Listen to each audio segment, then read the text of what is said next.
Claire Harper hadn't expected to fall into a new relationship so soon after losing her husband. At only 21 years old, she had already endured heartbreak most people her age couldn't fathom. Her late husband, Daniel, had been her high school sweetheart, her first love, and her entire world. His sudden death in a car accident had left her devastated, convinced she would never love again. But then she met Adam Bennett. Adam was 26, mature, thoughtful, and patient.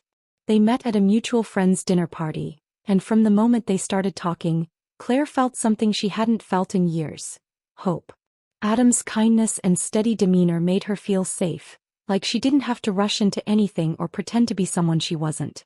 Over the months, they built a relationship that felt almost too good to be true. Adam seemed to understand her grief and never pressured her to move faster than she was comfortable with. At first, Claire appreciated Adam's patience. She wasn't ready to jump into something physical, and he seemed to respect that. They explored intimacy in small ways, holding hands, kissing, cuddling on the couch. When Claire finally opened up to trying more, Adam was careful and attentive, always asking if she felt okay. But despite the growing intimacy, there was a glaring absence of one thing: sex. Every time Claire tried to bring it up, Adam deflected. "We don't need to rush," he would say. "We'll get there when you're ready." His words seemed sweet at first, but as the months passed, Claire began to feel a sense of unease. Why wasn't he taking the next step? Was it concern for her emotional state, or was there something else going on? Claire couldn't ignore the growing voice in her head whispering that something was off. After all, Adam didn't seem entirely uninterested in intimacy. He was happy to indulge in physical closeness and even oral intimacy, but he always drew the line before things escalated further. It left Claire confused and questioning herself. "Am I not enough for him?" she asked her best friend, Emily, during one of their coffee dates. Emily frowned, stirring her cappuccino. "That doesn't sound like it's about you, Claire. If he says you excite him but he's holding back, maybe there's something he's not telling you." Claire bit her lip. "But what could it be? I've tried to talk to him about it, but he always brushes it off. He says he wants to wait for me to be ready, but I am ready. And it's not like he's avoiding all intimacy. It's just sex." Emily leaned forward, her voice soft. "Maybe he's scared. You've been through a lot, Claire. He might be worried about pushing you too far. But do you think there's a chance he's hiding something?" The thought sent a chill down Claire's spine. Was Adam holding back because of her grief, or was there a deeper reason? Was there something about him, something he wasn't sharing, that explained his reluctance? That night, Claire lay awake in bed, her mind racing with possibilities. She didn't want to doubt Adam's feelings for her, but the uncertainty was eating away at her. She decided she needed answers, even if it meant pushing him to open up. A week later, Claire invited Adam over for dinner. She cooked his favorite meal, lasagna with garlic bread, and set the table with candles and soft music. If this wasn't enough to put him in a romantic mood, nothing would be. As they ate, Claire tried to steer the conversation toward deeper topics. She talked about her late husband, about how much she appreciated Adam's patience and understanding. Adam listened intently as he always did, but there was a tension in his shoulders that Claire couldn't ignore. After dinner, as they sat on the couch, Claire decided to confront him. "Adam," she began, her voice trembling slightly, "can I ask you something?" "Of course," he said, his brow furrowing in concern. "Why don't you want to have sex with me?" The words came out in a rush, and Claire immediately felt her cheeks flush. But she forced herself to hold his gaze, determined to get to the bottom of his hesitation. Adam froze, his eyes widening in surprise. "Claire, I didn't realize you felt this way." "I do," she said, her voice steadier now. "I feel like I'm ready to take that step, but every time I bring it up, you deflect. You say it's about me, but is it really? Or is there something else you're not telling me?" For a long moment, Adam didn't say anything. He looked down at his hands, his jaw tightening as if he was wrestling with something deep inside. Finally, he took a deep breath. "It's not you, Claire. It's me." "What do you mean?" she asked, her heart pounding. Adam hesitated before meeting her eyes. "I've been in relationships before where sex was rushed, where it became the foundation of the relationship before there was anything real. I don't want that with you. I care about you more than I've ever cared about anyone. And I guess I've been scared that if we take that step too soon, it might ruin what we have." Claire blinked, taken aback. She hadn't expected this. Adam wasn't holding back because he didn't want her. He was holding back because he didn't want to lose her. Adam, she said softly, reaching for his hand, I appreciate how much you care. But you don't have to protect us from this. I trust you. And I want this to be a part of our relationship. Adam looked at her, his eyes filled with a mixture of relief and vulnerability. I trust you too, he said. Maybe I've just been overthinking everything. I want to be with you, Claire. I really do. For the first time in months, Claire felt a sense of clarity. She finally understood Adam's hesitation, and while it didn't erase the confusion she had felt, it gave her hope that they could move forward together. In the weeks that followed, Claire and Adam worked on deepening their connection. They spent more time talking about their fears, their pasts, and their hopes for the future. Claire opened up about the pain of losing Daniel, and Adam shared his own experiences with relationships that had gone wrong. Their honesty brought them closer, but it also revealed challenges they hadn't anticipated. Adam admitted that he sometimes felt insecure about being compared to Claire's late husband. I know I can't compete with the memory of him, he said one night. And I don't want to try. I just want to be someone who makes you happy. Claire reassured him that he wasn't competing with anyone. I'll always love Daniel, she said. But that doesn't mean I don't have room in my heart for you. What we have is different, Adam. And that's okay. Their conversations helped Claire see Adam in a new light. He wasn't perfect, but neither was she. They were both navigating uncharted territory, trying to build something meaningful in the shadow of their pasts. One night as they lay in bed together, Adam kissed Claire with a tenderness that made her heart ache. I'm ready, he whispered, his voice steady but soft. Claire smiled, tears prickling her eyes. So am I. Taking that next step in their relationship brought a new sense of closeness between Claire and Adam. Their physical connection felt natural and right, a reflection of the emotional bond they had built over the past 7 months. For the first time, Claire felt like she was truly moving forward, not just with Adam but with her life. But their journey wasn't without its challenges.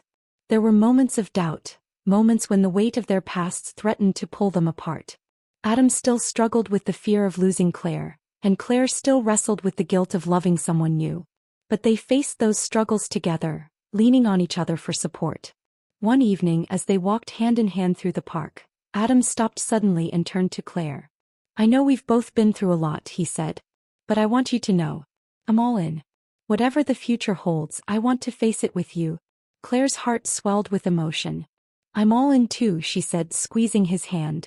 Their relationship wasn't perfect, but it was real. And for Claire that was more than enough. She didn't know what the future would bring, but she was ready to face it, with Adam by her side. For the first time in years, Claire felt like she was finding stability again. Adam was consistent, thoughtful, and deeply invested in building their future together. Their physical connection had finally caught up with their emotional bond, and it brought a new sense of intimacy to their relationship. But as things progressed, Claire couldn't help but feel the weight of her past creeping in. There were moments when she would catch herself comparing Adam to Daniel. It wasn't intentional, but memories of her late husband would surface unexpectedly, triggered by a familiar smell, a song on the radio, or the way Adam sometimes smiled at her. One evening, as they were sitting on the couch watching a movie, Adam turned to her and asked a question that stopped her in her tracks. Claire, he said hesitantly, do you still think about him? About Daniel? She froze, unsure how to respond. Of course I do, she said honestly. I'll always think about him. He was a huge part of my life.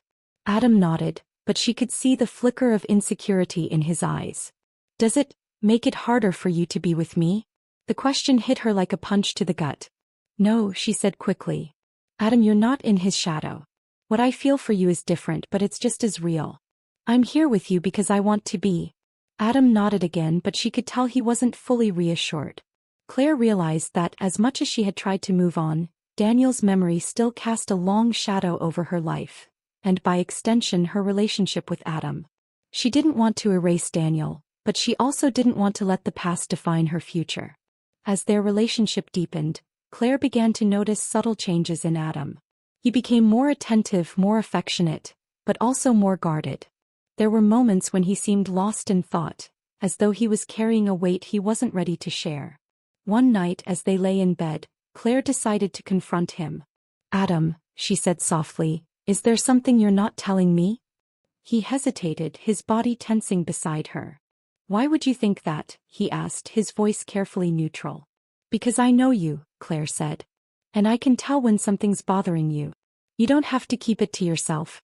Adam let out a long sigh, running a hand through his hair. "There is something," he admitted. "But I didn't want to bring it up because I didn't want to hurt you." Claire's heart began to race. "Just tell me," she said, bracing herself for the worst. Adam sat up, his expression conflicted. "It's about Daniel," he said finally. "I've been thinking a lot about him, and about the fact that I'll never be him. I've been trying so hard to make you happy, but sometimes I wonder if I'll ever be enough." Claire felt a pang of guilt. She hadn't realized how much Adam had been internalizing his insecurities. "Adam, listen to me," she said, taking his hand. "You don't have to compete with Daniel. I don't want you to be him. I want you to be you. That's why I'm with you." Adam nodded, but the doubt lingered in his eyes. Claire realized that they both had healing to do, not just from their individual pasts, but from the invisible wounds their relationship had uncovered.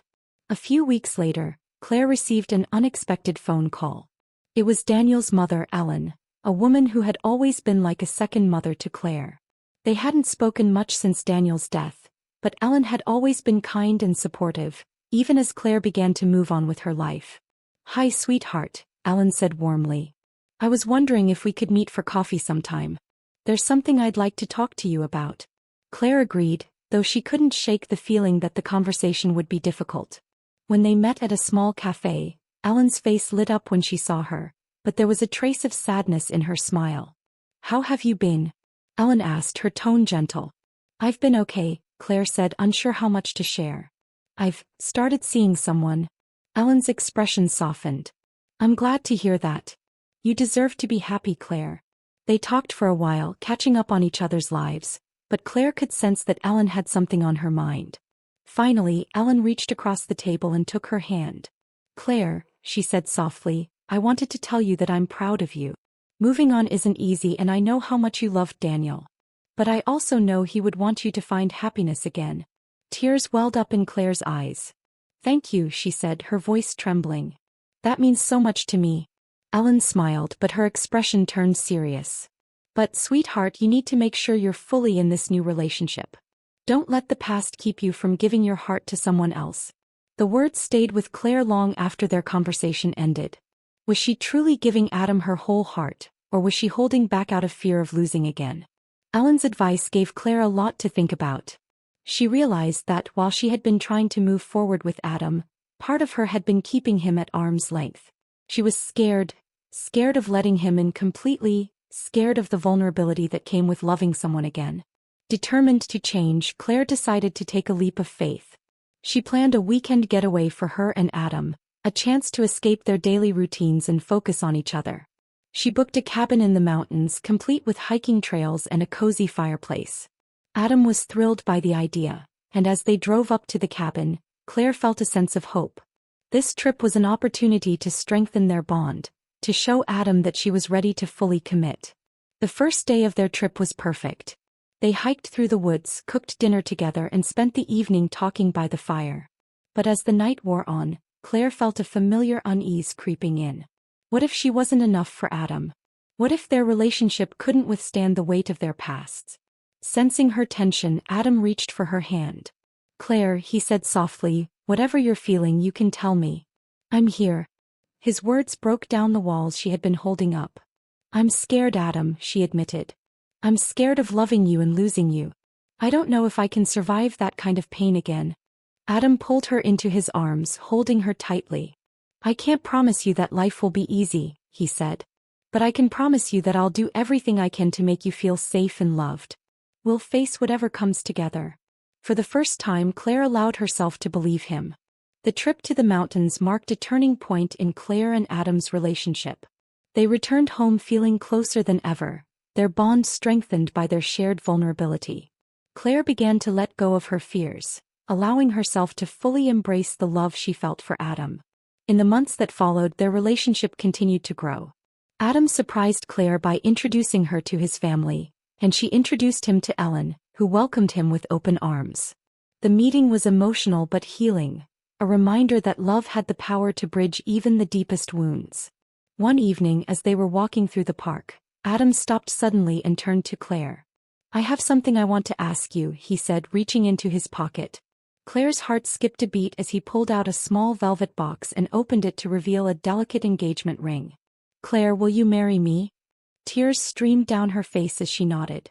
"Yes," she whispered. "Yes, I'll marry you." As Adam slipped the ring onto her finger, Claire felt a sense of peace she hadn't experienced in years. She knew that her love for Daniel would always be a part of her, but it no longer held her back. She had found someone who understood her, who supported her, and who loved her for who she was. For the first time, Claire felt like she was truly living again. And as she looked into Adam's eyes, she knew that their future was filled with hope, love, and endless possibilities.